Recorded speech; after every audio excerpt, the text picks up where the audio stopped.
Chapter 33, Vidyadhar liberated, and the demon Sankhasura killed.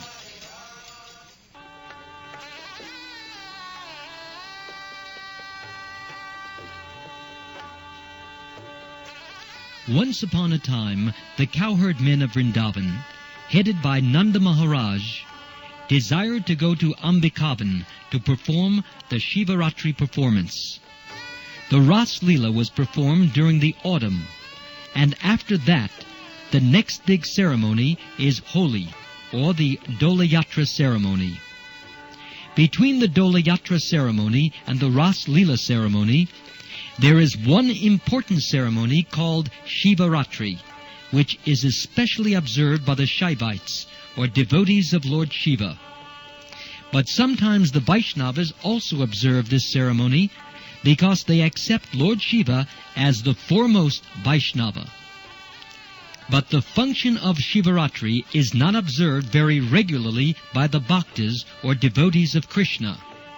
Under the circumstances, it is stated in Srimad Bhagavatam that the cowherd men, headed by Nanda Maharaj, once upon a time desired.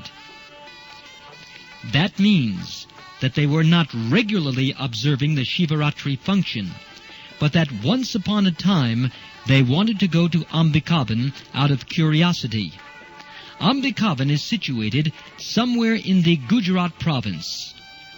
Ambikavana is said to be situated on the river Sarasvati, yet we do not find any Sarasvati river in the Gujarat province. The only river there is Sarvamati.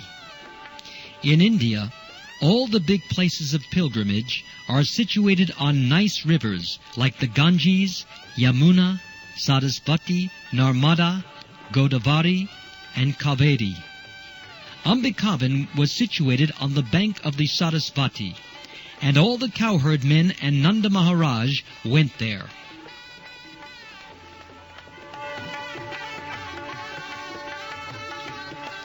They devotedly began to worship the deity of Lord Shiva and Ambika. It is the general practice that wherever there is a temple of Lord Shiva, there must be another temple of Ambika or Durga, because Ambika is the wife of Lord Shiva and is the most exalted of chaste women. She doesn't live outside the association of her husband. After reaching Ambikavana, the cowherd men of Vrndavana first bathed themselves in the river Sarasvati. If one goes to any place of pilgrimage, his first duty is to take a bath and sometimes to shave his head. That is the first business. After taking bath, they worship the deities and then distributed charity in the holy places.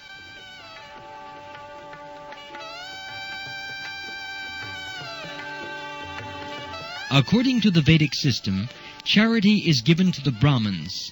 It is stated in the Vedic Shastras that only the Brahmins and the sannyasis can accept charity. The cowherd men from Vrndavana gave cows decorated with golden ornaments and beautiful garlands. The Brahmins are given charity because they are not engaged in any business profession. They are supposed to be engaged in Brahminical occupations, as described in the Bhagavad Gita. Namely, they must be very learned and must perform austerity and penances. Not only must they themselves be learned, but they must also teach others. Brahmins are not meant to be Brahmins alone. They should create other Brahmins also. If a man is found who agrees to become a Brahmin's disciple, he is also given the chance to become a Brahmin. The Brahmin is always engaged in the worship of Lord Vishnu. Therefore, the Brahmins are eligible to accept all kinds of charity. But if the Brahmins receive excess charity, they are to distribute it for the service of Vishnu. In the Vedic scripture, therefore, one is recommended to give charity to the Brahmins, and by so doing, one pleases Lord Vishnu and all the demigods.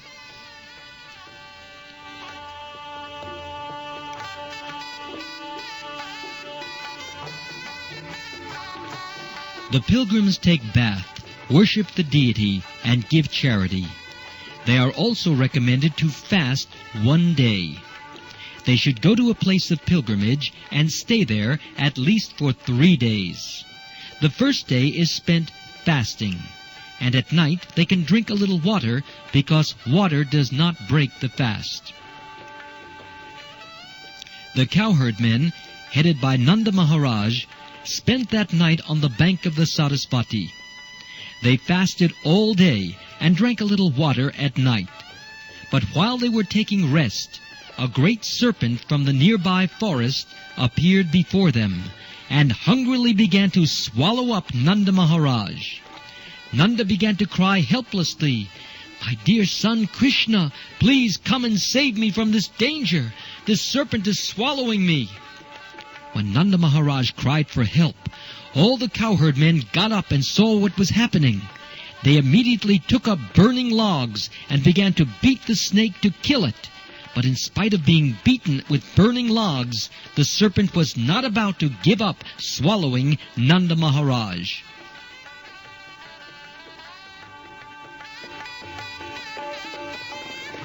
At that time Krishna appeared on the scene and touched the serpent with his lotus feet. Immediately, upon being touched by the lotus feet of Krishna, the serpent shed its reptilian body and appeared as a very beautiful demigod named Vidyadhar. His bodily features were so beautiful that he appeared to be worshipable. There was a luster and effulgence emanating from his body, and he was garlanded with a gold necklace. He offered obeisances to Lord Krishna and stood before him with great humility. Krishna then asked the demigod, "You appear to be a very nice demigod, and to be favored by the goddess of fortune. How is it that you perform such abominable activities, and how did you get the body of a serpent?" The demigod then began to narrate the story of his previous life.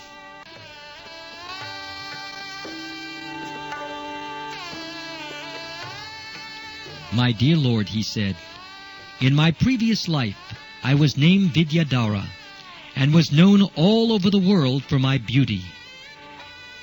Because I was a celebrated personality, I used to travel all over in my airplane. While traveling, I saw a great sage named Angira. He was very ugly, and because I was very proud of my beauty, I laughed at him. Due to this sinful action, I was condemned by the great sage to assume the form of a serpent." One should note here that before being favored by Krishna, a person is always under the modes of material nature, however elevated he may be materially. Vidyadhar was a materially elevated demigod, and he was very beautiful. He also held a great material position, and was able to travel all over by airplane. Yet he was condemned to become a serpent in his next life.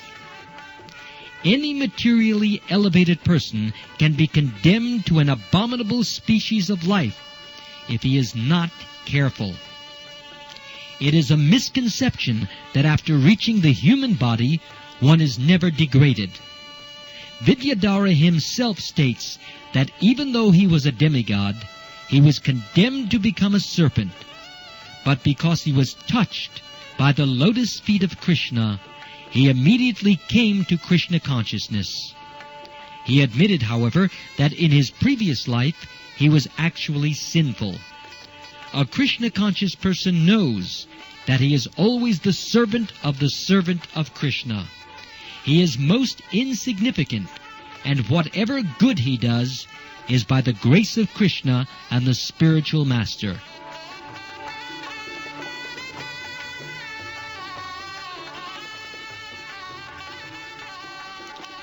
The demigod Vidyadhar continued to speak to Sri Krishna. "Because I was very proud of the exquisite beauty of my body," he said, "I derided the ugly features of the great sage Angira. He cursed me for my sin, and I became a snake. Now I consider that this curse by the sage was not at all a curse. It was a great benediction for me. Had he not cursed me, I would not have assumed the body of a serpent, and would not have been kicked by your lotus feet, and thus freed from all material contamination. In material existence, 4 things are very valuable: to be born in a decent family, to be very rich, to be very learned, and to be very beautiful. These are considered to be material assets. Unfortunately, without Krishna consciousness, these material assets sometimes become sources of sin and degradation. Despite Vidyadhara's being a demigod and having a beautiful body, he was condemned to the body of a snake due to pride. A snake is considered to be the most cruel and envious living entity. But those who are human beings and are envious of others are considered to be even more vicious than snakes. The snake can be subdued or controlled by charming mantras and herbs, but a person who is envious cannot be controlled by anyone.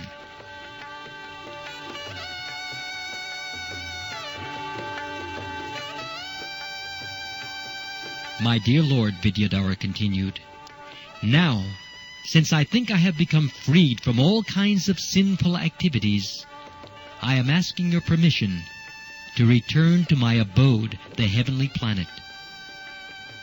This request indicates that persons who are attached to fruitive activities, desiring promotion to the comforts of higher planetary systems, cannot achieve the ultimate goal of life without the sanction of the Supreme Personality of Godhead.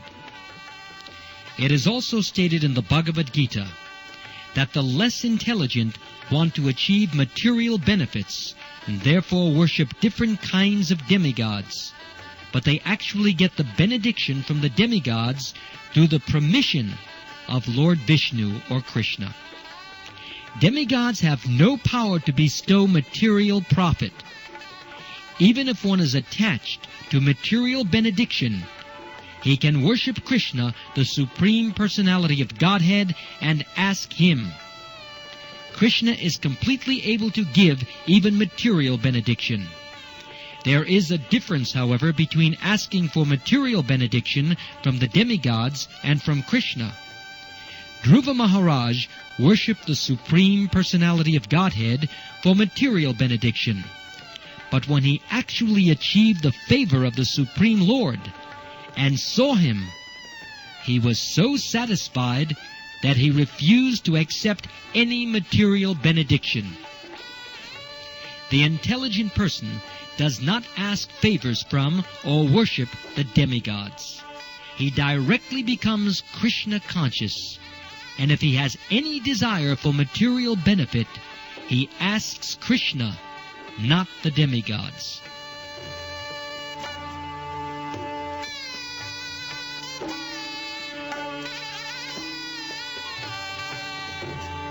Vidyadhara, awaiting permission of Krishna to return to the heavenly planets, said, now, because I am touched by your lotus feet, I am relieved of all kinds of material pangs.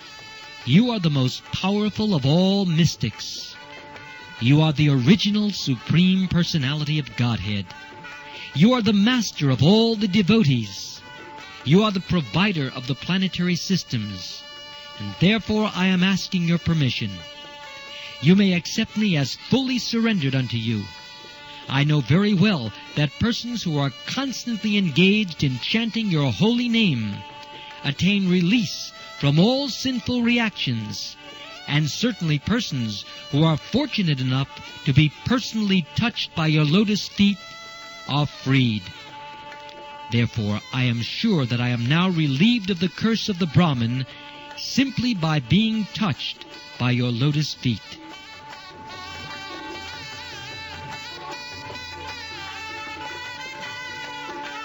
In this way, Vidyadhara got permission from Lord Krishna to return to his home in the higher planetary system. After receiving this honor, he began to circumambulate the Lord, and after offering his respectful obeisances unto him, he returned to his heavenly planet. Thus Nanda Maharaj also became relieved of the imminent danger of being devoured by the snake. The cowherd men who had come to execute the ritualistic function of worshipping Lord Shiva and Ambika finished their business and prepared to return to Vrndavana. While returning, they recalled the wonderful activities of Krishna. By relating the incident of Vidyadhar's deliverance, they became more attached to Krishna. They had come to worship Lord Shiva and Ambika, but they became more and more attached to Krishna. Similarly, the gopis also worshipped goddess Katyayani to become more and more attached to Krishna. It is stated in the Bhagavad Gita that persons who are attached to worshipping demigods like Lord Brahma, Shiva, Indra and Chandra for some personal benefit are less intelligent and have forgotten the real purpose of life. But the cowherd men, inhabitants of Vrndavana, were no ordinary men. Whatever they did for Krishna. If one worships demigods like Lord Shiva and Lord Brahma to become more attached to Krishna, that is approved. But if one goes to the demigods for some personal benefit, that is condemned. After this incident, on a very pleasant night, both Krishna and his elder brother Balaram, who are inconceivably powerful, went into the forest of Vrndavana. They were accompanied by the damsels of Brajabhumi, and they began to enjoy each other's company.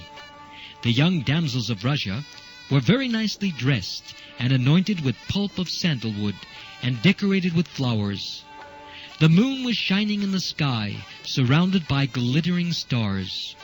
The breeze was blowing, bearing the aroma of malika flowers, and the bumblebees were mad after the aroma. Taking advantage of the pleasing atmosphere, both Krishna and Balaram began to sing very melodiously. The damsels became so absorbed in their rhythmical song that they almost forgot themselves. Their hair loosened, their dresses slackened, and their garlands began to fall to the ground.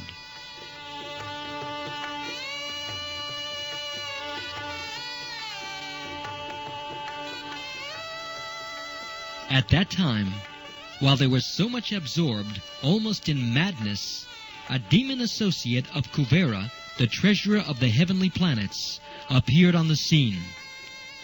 The demon's name was Sankhasura, because on his head there was a valuable jewel resembling a conch shell.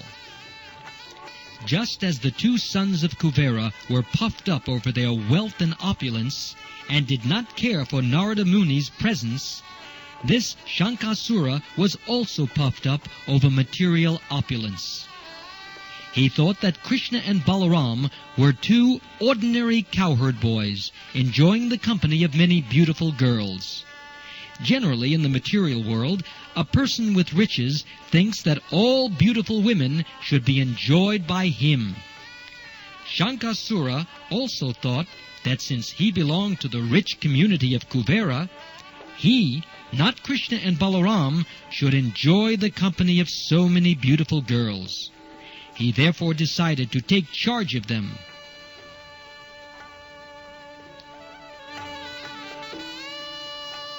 He appeared before Krishna and Balaram and the damsels of Vraja, and began to lead the girls away to the north. He commanded them as if he were their proprietor and husband, despite the presence of Krishna and Balaram.